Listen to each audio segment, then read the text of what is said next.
کہ ام المومنین نے فرمایا کہ عورت پر سب سے زیادہ حق اس کے شوہر کا، یعنی نکاح ہونے کے بعد عورت پر سب سے زیادہ اہمیت والا حق اس کے شوہر کا ہوتا ہے، اور فرمایا مرد کے اوپر سب سے زیادہ اہم حق اس کی ماں کا۔ شریعت نے تو یہاں تک کہا کہ اگر نفلی حج کرنے ہوں تو ماں باپ کی خدمت کو تم اس کے اوپر فضیلت دو۔ چنانچہ ابو ہریرہ رضی اللہ عنہ اپنی والدہ کی زندگی میں ان کی خدمت میں ہی مصروف رہے، والدہ کی وفات کے بعد حج پر تشریف لے گئے۔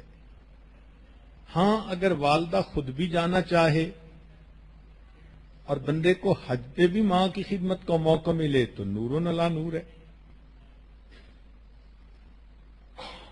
ماں باپ کے حق کو اللہ نے اولاد کے حق پر بھی فضیلت عطا فرمائی ہے۔ چنانچہ عبداللہ ابن عمر رضی اللہ عنہ نے روایت کی کہ 3 آدمی بنی اسرائیل کے سفر پر نکلے، ایک غار کے اندر پھنس گئے، چٹان منہ پہ آ گئی، تو انہوں نے اپنے اپنے عمل اللہ کے سامنے پیش کیے۔ ان میں سے ایک نے یہ عمل پیش کیا کہ میں بکریاں چراتا تھا، شام کو جب بکریاں گھر آتی تو میں ان کا دودھ نکالتا تو پہلے ماں باپ کو پیش کرتا تھا، بعد میں بچوں کو پلاتا تھا۔ اس کا یہ عمل اللہ کو ایسے پسند آیا کہ اس چٹان نے اس غار کے منہ کو کھول دیا۔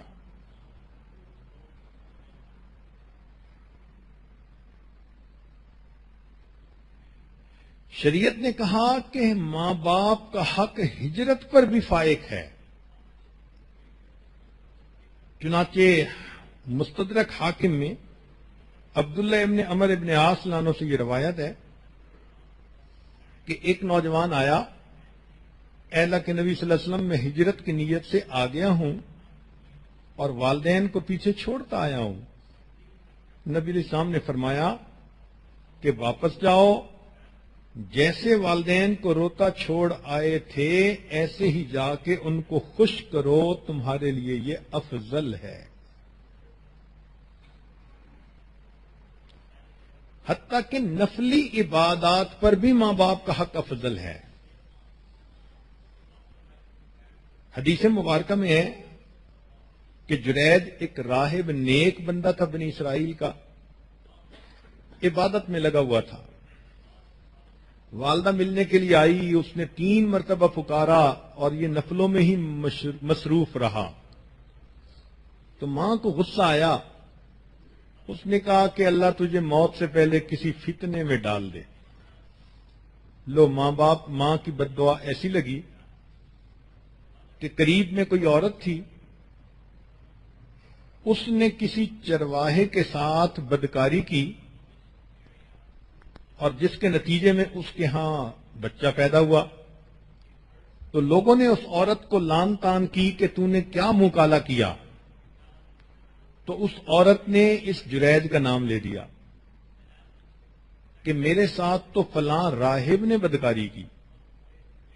لوگوں کو پتہ چلا تو وہ آئے، انہوں نے جریج کو بھی بہت مارا پیٹا اور انسلٹ کی، اور اس کے سوما کو جو عبادت کا کمرہ تھا اس کو بھی گرا دیا۔ جریج نے ان سے پوچھا کہ بھئی تم یہ سارا کام کس لیے کر رہے ہو، میں نے کیا خطا کی؟ انہوں نے کہا تو نے فلاں عورت کے ساتھ بدکاری کی، اس کے ہاں بچہ ہوا۔ تو جریج نے کہا کہ اچھا مجھے بچے کے پاس لے جاؤ۔ تو جب جریج کو بچے کے پاس لے گئے تو اس نے اس بچے سے پوچھا کہ بتا تیرا باپ کون ہے؟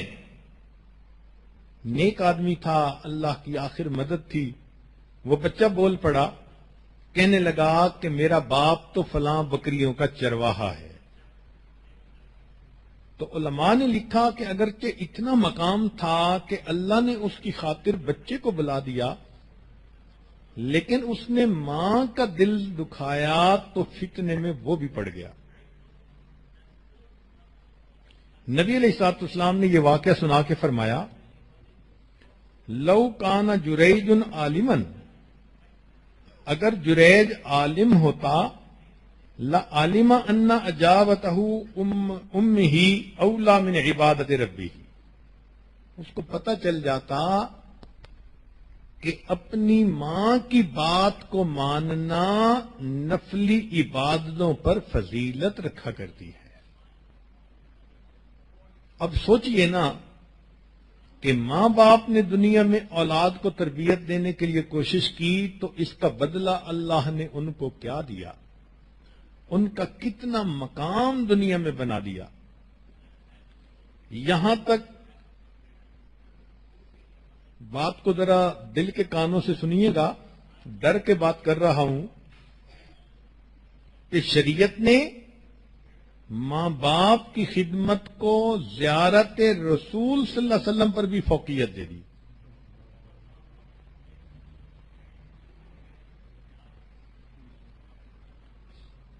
چنانچہ امام مسلم رحمۃ اللہ علیہ نے اسید بن جابر اللہ عنہ سے روایت کی کہ اویس کرنی رحمۃ اللہ علیہ کرن کے رہنے والے تھے، والدہ کی خدمت میں لگے ہوئے تھے،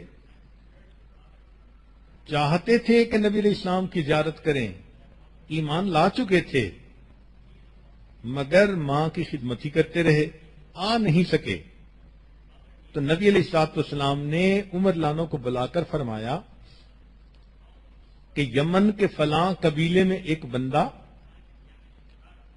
اس کو 1 دینار کے برابر برس کا زخم باقی ہوگا، بیماری تھی مگر ختم ہو گئی، اللہ کے ہاں اس کا اتنا مقام، نبی علیہ السلام نے فرمایا کہ اگر وہ اللہ کے نام پر قسم کھا لے تو اللہ اس کی قسم کو پورا کر دے۔ اور نبی علیہ السلام نے صحابہ سے فرمایا کہ اگر تمہاری ملاقات ہو تو ممکن ہو سکے تو تم ان سے اپنے لیے استغفار کی دعا کروانا۔ اور ایک روایت میں ہے کہ نبی علیہ السلام نے اپنا جبہ ہدیہ کے طور پر دیا اور فرمایا عمر یہ جبہ ان کو دے کر ان سے کہنا کہ میری امت کی بخشش کی دعا کرے۔ اللہ اکبر کبیرہ۔ چنانچہ عمر لانو کی ملاقات ہوئی اویس کرنی رحمت اللہ علیہ سے، اور عمر لانو نے ان کو نبی علیہ السلام کا جبہ ہدیہ کے طور پر بھی دیا اور ان کو کہا کہ آپ صلی اللہ علیہ وسلم کو نبی علیہ السلام نے یہ پیغام دیا کہ میری امت کی بخشش کی دعا کرے۔ اللہ نے ماں باپ کی خدمت کو کیا مقام اور کیا رتبہ عطا فرما دیا۔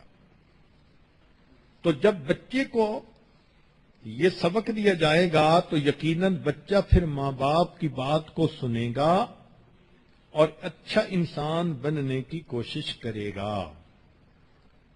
اور اگر کسی کے ماں باپ ناراض ہوں تو سن لیجئے کہ دنیا میں سب سے آسان کام اپنی ماں کو منانا۔ کیوں؟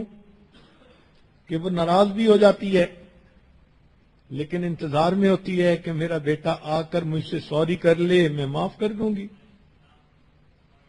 ہم نے دیکھا کہ اگر بچہ ماں کی ڈانٹ ڈپٹ کی وجہ سے گھر سے نکل جائے، ماں کو چین نہیں آتا، وضو کرتی ہے، مصلی پہ بیٹھ جاتی ہے، اللہ میرا بیٹا کسی برے بندے کے ہاتھ نہ لگ جائے، میرا بیٹا کوئی انتہائی قدم نہ اٹھا لے، اللہ میرے بیٹے کو سلامت سے واپس لے آنا۔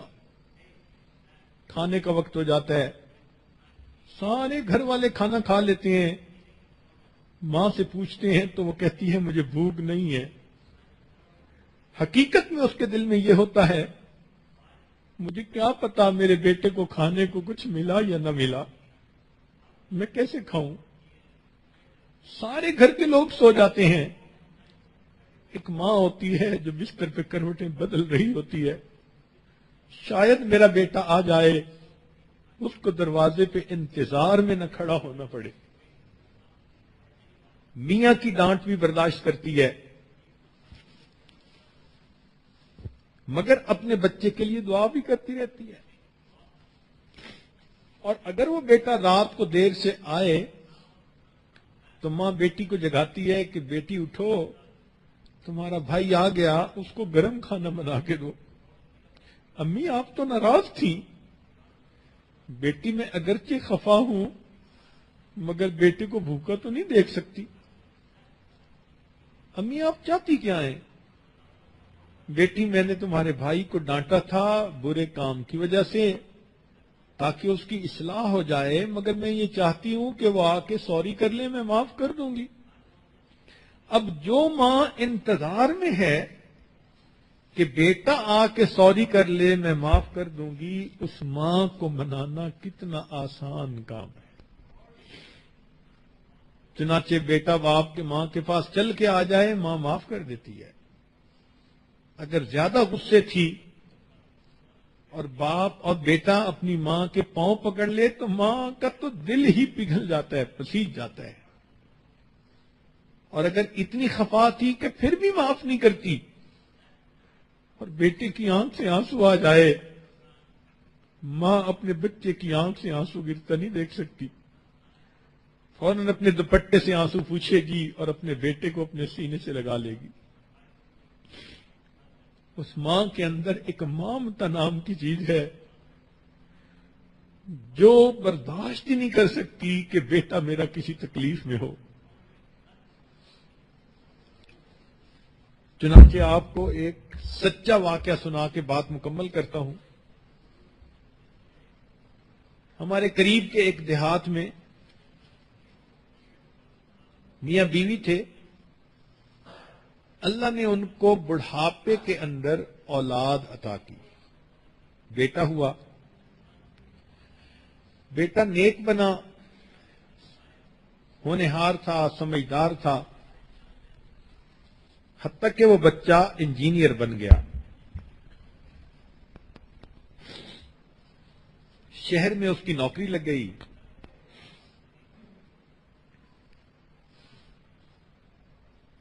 وہ آتا اور ماں باپ کو کبھی ملتا اور پھر واپس اپنی ڈیوٹی کے لیے چلا جاتا. ویکینڈ پہ والدین کے ساتھ رہتا. اللہ نے اس کو کاریں بھی دیں، بہاریں بھی دیں، کوٹھی بھی دی. تو اس نوجوان نے شادی کا پروگرام بنایا. ماں باپ نے کہا کہ بیٹا جہاں تم کہو گے ہم تمہاری شادی وہیں کریں گے، زندگی تو آپ نے گزارنی ہے. شہر کا ایک بڑا شریف گھرانہ تھا. ان کے ہاں ایک بیٹی تھی، جوان العمر تھی، شکل اچھی تھی، عقل اچھی تھی، تعلیم یافتہ تھی. تو اس نوجوان نے نشاندہی کی. ماں باپ نے رشتہ بھیجا. انہوں نے بھی دیکھا کہ بہت اچھا رشتہ ہے بچی کے لیے، تو شادی ہو گئی. اب وہ بچی شادی کے بعد دیہات میں آئی. چند دن تو رہی. چند دن کے بعد وہ کہنے لگی جی مجھ سے تو دیہات میں نہیں رہا جاتا. ماں باپ نے کہا کہ بیٹا بیوی کو لے کے شہر والے مکان میں چلے جاؤ، مگر ہفتے بعد ہمیں آ کے مل جانا، شکل ضرور دکھا جانا. ہم دیہات میں خوش ہیں، ہم اپنی زندگی یہاں گزار لیں گے. لو جی بچے نے شہر میں رہنا شروع کیا، ماں باپ دیہات میں. 1-2 سال تو معاملہ اچھا چلتا رہا. 1-2 سال کے بعد یہ لڑکا کبھی ماں باپ کو ملنے جاتا. ایسٹیمیٹڈ ٹائم ہوتا کہ 2 گھنٹے کے بعد آؤں گا، تو کبھی 2 کی جگہ 3 اور 4 گھنٹے لگ جاتے. تو اس کی بیوی برا مناتی. ہاں تم تو جاتے ہو تو بس جا کے بیٹھ ہی جاتے ہو، پچھلے تو تمہاری نظر میں مر ہی جاتے ہیں، تمہیں تو ان کے سوا کوئی نظر ہی نہیں آتا. جو گانے گاتی ہیں بیویاں اپنے خامنوں کے سامنے، اس لڑکی نے بھی وہی گانے گانے شروع کر دیے. یہ شریف انسان تھا، سمجھاتا، مگر بیوی وقت کے ساتھ ساتھ زیادہ اعتراض کرتی گئی. حتیٰ کہ ایسا وقت آیا کہ جب یہ ماں باپ کو ملنے جاتا تو بیوی خواہ مخواہ کا جھگڑا کھڑا کر دیتی. اب یہ پریشان کہ میں کروں تو کیا کروں. نیک شریف آدمی پریشان ہوتا ہے، ایک طرف سے ماں باپ کی پریشانی، ایک طرف سے بیوی پریشان کر رہی ہوتی ہے، اور پھر بچوں کی ماں بھی بن چکی ہوتی ہے. اسی دوران اس نوجوان کو سعودی عرب سے نوکری کی ایک اپرچونٹی ملی، تو اس نے اپنے ماں باپ سے اجازت مانگی. انہوں نے کہا بیٹے اس پاک دیس میں اللہ نے تمہارا رزق لکھا ہے، ہماری تو دعائیں ہیں، جاؤ اللہ کے گھر میں جاؤ اور اللہ کے گھر کی خدمت کرو، مگر بیٹے کبھی کبھی موقع ملے تو ہمیں بھی ملتے رہنا، آتے رہنا. یہ بچہ اپنے بیوی بچوں سمیت مکہ مکرمہ شفٹ ہو گیا. وہاں کی زندگی بہت ہی آسانی اور سہولت پسند تھی. یہ 13 سال وہاں رہا اور نیک تھا تو ہر سال حج بھی کرتا تھا. ایک دن حج کے تیسرے دن یہ مطاف میں کھڑا دعا مانگ رہا تھا، رو رہا تھا. کسی اللہ والے نے دیکھا تو اس نے پوچھا بھی نوجوان کیوں روتے ہو؟ اس نے کہا کہ میں نے 13 حج کیے، ہر سال طواف افاضہ کرنے کے بعد یا طواف وداع کرنے کے بعد میں خواب دیکھتا ہوں کہ کہنے والا کہتا ہے تیرا حج قبول نہیں ہوا. اب حج کیا تو اب پھر یہی خواب دیکھا. اللہ والے ڈائگنوزز کے ماسٹر ہوتے ہیں، وہ چلتے پھرتے ڈائگنوسٹک سینٹر ہوتے ہیں.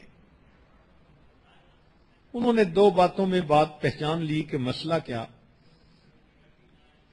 یہ نوجوان 13 سال سے عرب میں تھا تو شروع میں تو ماں باپ کو خرچہ بھی بھیجتا تھا، سلام کلام پیام بھی ہوتا رہتا تھا. اس زمانے میں فون نہیں ہوتے تھے، یہ اس زمانے کی بات ہے. عام ٹیلی فون نہیں ہوتے تھے، سیل فون تو تھے ہی نہیں، دیہاتوں میں بھی فون نہیں ہوتے تھے. تو حج عمرے پہ آنے جانے والے لوگوں کے ذریعے پیغام بھیج دیتا تھا، لیکن کچھ سالوں سے رابطہ ہی نہ رہا تھا اس کا ماں باپ سے. تو انہوں نے توجہ دلائی کہ میاں جاؤ اور ماں باپ کو راضی کر کے پھر واپس آؤ. چنانچہ یہ نوجوان اپنے گھر آیا، بیوی کو کہا کہ میں نے چھٹی لے لی ہے اور میں اپنے ملک چکر لگا رہا ہوں ماں باپ کے پاس. بیوی نے آئیں بائیں شائیں کرنے کی کوشش کی تو اب اس نوجوان نے اس کو شیر کی آنکھ سے دیکھا تو پھر وہ دبک کے بلی کی طرح بیٹھ گئی. نوجوان نے تیاری کی، وطن واپس آیا. جب یہ بستی میں داخل ہو رہا تھا تو اس وقت اس کو یہ احساس ہوا کہ پچھلے 2-3 سالوں سے میرا کوئی رابطہ نہیں، مجھے تو یہ بھی پتہ نہیں میرے ماں باپ کس حال میں ہے، تو میں پتہ تو کر لوں. چنانچہ ایک 8-9 سال کا لڑکا تھا، اس سے اس نے پوچھا کہ فلاں بابا جی کا کیا حال ہے. لڑکے نے آگے سے جواب دیا کہ وہ بابا جی تو فوت ہو گئے، 6 مہینے ہو گئے، اور ان کی بیوی جو بڑھیا ہے وہ بھی فالج میں ہے، اور سننا ہے ہم نے کہ ان کا ایک بیٹا ہے سعودی عرب کہیں گیا ہوا، پتہ نہیں وہ کیسا نالائق بیٹا ہے جو ماں باپ کا خیال ہی نہیں کرتا. اس چھوٹے بچے کو کیا پتا کہ وہ اسی لڑکے سے بات کر رہا ہے. بات کر کے لڑکا تو چلا گیا، لیکن اس کے دل کے تار چھیڑ گیا. اب اس کو ندامت ہوئی کہ اوہو میں نے واقعی بہت بڑی خطا کی. اب سوچ رہا ہے کہ ابو تو فوت ہو گئے، میں امی کے پاس جاؤں گا تو امی تو مجھے دیکھنا گوارا نہیں کریں گی، امی تو مجھے گھر سے نکال دیں گی، بات تک میرے ساتھ نہیں کریں گی. تو کوئی بات نہیں ہے، میں امی کو پاؤں پکڑ کے منا لوں گا، میں لپٹ جاؤں گا. اب یہ پلاننگ کرتا پھر رہا ہے. گھر پہنچا، دروازہ کھلا تھا، اندر چلا گیا. کیا دیکھتا ہے کہ صحن میں چارپائی بچھی ہوئی ہے اور اس کی والدہ لیٹی ہوئی ہے.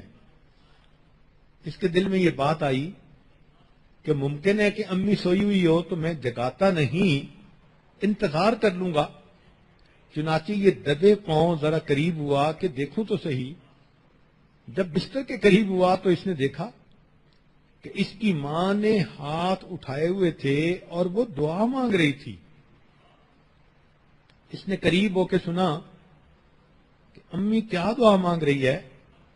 تو ماں یہ دعا مانگ رہی تھی، اللہ میرا خاوند دنیا سے چلا گیا، میرا ایک ہی تو بیٹا ہے، بخیریت اسے واپس بھیج دینا تاکہ جب میری موت آئے تو مجھے قبر میں اتارنے کے لیے کوئی میرا بھی محرم موجود ہو. ماں یہ دعا کر رہی ہے کہ اللہ میرے بیٹے کو بخیریت واپس بھیج دینا کہ اگر میری موت آئے تو مجھے قبر میں اتارنے کے لیے کوئی میرا بھی محرم موجود ہو. جب اس نے پوچھا، سنا، تو کہنے لگا امی میں آ گیا ہوں. والدہ چونک اٹھی، بیٹا تم آ گئے؟ ہاں. ماں نے جواب دیا، بیٹا موتیا بند آ چکا، میری بینائی نہیں، میں تمہارا چہرہ تو نہیں دیکھ سکتی، آؤ قریب ہو جاؤ، میں تمہارے چہرے کا بوسہ لوں، میں تمہارے جسم کی خوشبو سونگھ لوں. تو ماں ہوتی ہے. ماں کو منانا بہت آسان کام ہوتا ہے. اللہ رب العزت والدین کو بھی نیک بننے کی توفیق دیں اور اولاد کو بھی ماں باپ کی قدردانی کی توفیق دے دیں، اور جو غلطیاں کوتاہیاں ہوئی ہم اسی دنیا میں ان سے معافی مانگ لیں اور آئندہ نیکوکاری کی زندگی گزارنے کا دل میں ارادہ کر لیں. وآخر دعوانا ان الحمد للہ رب العالمین. آج ان پروگراموں کا یہ آخری پروگرام تھا، لہذا دعا اسماء الحسنہ کے ذریعے سے مانگی جائے گی. عورتوں کی طرف سے باقاعدہ اس کے اصرار ہوا ہے، مگر اس سے پہلے ایک اعلان کرنا بھی ضروری تھا کہ بہت سال پہلے اسی مسجد میں ہم نے اعلان کیا تھا کہ نوجوان بچیوں کی تعلیم اور تربیت کے لیے ایک جامعہ بنائیں گے، مگر اس کے لیے سٹاف کی اویلیبلٹی ایک مسئلہ تھا. تو ہم نے اپنی بچیوں کو اس کے لیے پڑھایا. ہمارے بھائی یونس صاحب کی بیٹی مریم الحمدللہ عالمہ بنی، اور اس پر 4 سال محنت اس لیے ہوئی کہ وہ یہاں آ کر پڑھائے گی، مگر اللہ کو یہ منظور تھا کہ اللہ نے اس کو مرکز کی خدمت کے لیے قبول کر لیا. تو وہ بچی اس وقت پاکستان میں ہے، آنے والی عورتوں کی خدمت کرتی ہے اور دعائیں لیتی ہے. اتنی پیاری بچی ہے کہ وہ میری آنکھوں کی ٹھنڈک ہے. یہاں جو موجود بچیاں ہیں ان میں آپا زاہدہ مطالعہ ایک میچور ماشاءاللہ عورت ہیں. اللہ نے ان کو بہت دین کا درد بھی دیا اور وہ ماشاءاللہ جینین جیم نکالتی ہیں اور لوگوں کو حیران کر دیتی ہیں. واقعی بعض لوگ اپنی ذات میں ایک انجمن ہوتے ہیں، وہ اکیلی ہو کر اتنا اچھا کام کر رہی ہیں، تو بہت ساری بچیاں گھر میں ان کے پاس آتی جاتی ہیں اور ان سے تربیت پاتی ہیں. تو ان کو ہم نے اس مدرسے کی پرنسپل سجیسٹ کیا ہے، اور انہی کی چھوٹی بہن ہے ماشاءاللہ، وہ بھی ابھی عالمہ فاضلہ بن کے آئیں اور بہت ہائی فرسٹ ڈویژن میں پاس ہوئی ہیں. بخاری شریف کا انہوں نے تک پڑھائی مکمل کر لی. تو وہ بچی راشدہ، اللہ نے اس کے دل میں عجیب سوز عطا کیا ہے. وہ بھی پڑھانے کے لیے اب ماشاءاللہ تیار. ایک اور بچی اسی خاندان کی حفصہ شاہد مطالعہ صاحب کی بیٹی، وہ تو اتنی ذہین بچی ہے کہ اللہ نے اس کو فوٹوگرافک میموری عطا کی ہے. ہر سال مور دین 90% نمبر لے کے وہ پاس ہوتی ہے. تو ماشاءاللہ اب یہ بچی بھی تیار ہے، بلکہ اس کی چھوٹی بہن امامہ بھی اس کے ساتھ ہے. تو اب چونکہ اللہ نے ہمیں اپنے گھر میں یہ بچیاں دے دی پڑھانے والیاں، تو اس سال سے اس کی باقاعدہ تعلیم کا آغاز کرنا ہے. ابھی عید کے بعد بچیوں کے داخلے ہوں گے. اندازاً کوئی 12-14 بچیوں نے تو زاہدہ کو اپنے نام لکھوا بھی دیے ہیں. ارادہ یہ ہے کہ ابتدا میں ہم 2 جگہ کلاسز شروع کریں گے، ایک ایم ایس ڈیل میں کہ زاہدہ صاحبہ کا گھر وہی ہے، اور دوسرا مکینی میں کہ یونس بھائی صاحب کا گھر وہاں ہے. پھر دونوں جگہ کلاسز لیتے لیتے فائنل وقت کے ساتھ اس کو ایک جگہ کریں گے. اعتکاف کے دوران تقریباً 7 بچیوں کے نام تو ماں باپ نے ڈائریکٹ اس عاجز کو بھی لکھوائے ہیں. تو محسوس ہو رہا ہے کہ واقعی ماں باپ چاہتے ہیں کہ ہماری بچیاں علم بھی حاصل کریں اور ان پر تربیت کا رنگ بھی چڑھے. تو یہ جامعہ جس کا نام ہم نے جامعہ زینب تجویز کیا، انشاءاللہ عید کے بعد پڑھائی کا سلسلہ شروع ہوگا. تو نوجوان بچیاں اپنے نام ان کو لکھوانا شروع کر دیں.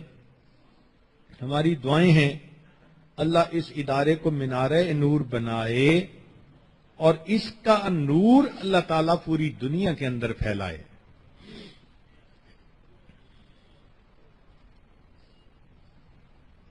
مراقبہ کر لیجئے دعا سے پہلے تھوڑی دیر کے لیے. آنکھوں کو بند کر لیجئے، سر کو جھکا لیجئے. دنیا اور جو کچھ دنیا میں ہے اس سے ہٹ کٹ کے اللہ رب العزت کی یاد میں ڈوب جائیے. انسان جب اپنے اندر جھانکتا ہے اسے اپنی اصل تصویر نظر آتی ہے. اپنے من کے دریچے کو کھولیے، اپنی اصل تصویر کو دیکھیے. لا الہ الا اللہ محمد رسول اللہ. ابھی مجھے یاد دہانی کروائی گئی ہے کہ بہت ساری مستورات تو بطائب ہونا چاہتی ہیں، رمضان مبارک کے اس بابرکت وقت میں بیعت ہونا چاہتی ہیں. تو مستورات سے گزارش ہے کہ دل میں یہ نیت کر لیں کہ ہم زندگی کے پچھلے گناہوں سے سچی پکی توبہ کر رہی ہیں، آئندہ نیکوکاری پرہیزگاری کی زندگی گزارنے کا دل میں ارادہ کر رہی ہیں. الحمدللہ وکفا وسلام علی عبادہ الذین اصطفیٰ اما بعد. یہ کلمات سچے دل کے ساتھ پیچھے پیچھے پڑھتی جائیے. بسم اللہ الرحمن الرحیم. لا الہ الا اللہ محمد الرسول اللہ. آمنت باللہ وملائکتہ وکتبہ ورسلہ والیوم الآخر والقدر خیرہ وشرہ من اللہ تعالی والبعث بعد الموت.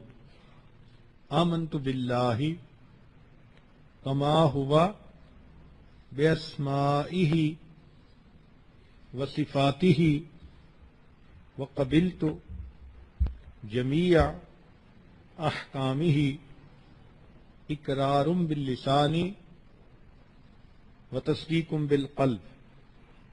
اشہد ان لا الہ الا اللہ واشہد ان محمدا عبدہ ورسولہ. استغفر اللہ ربی من کل ذنب واتوب الیہ برحمتک یا ارحم الراحمین. ان کلمات کو پڑھنے سے اب آپ بیعت ہو چکی ہیں تو وطائف ہو چکی ہیں. چند معمولات سن لیجئے.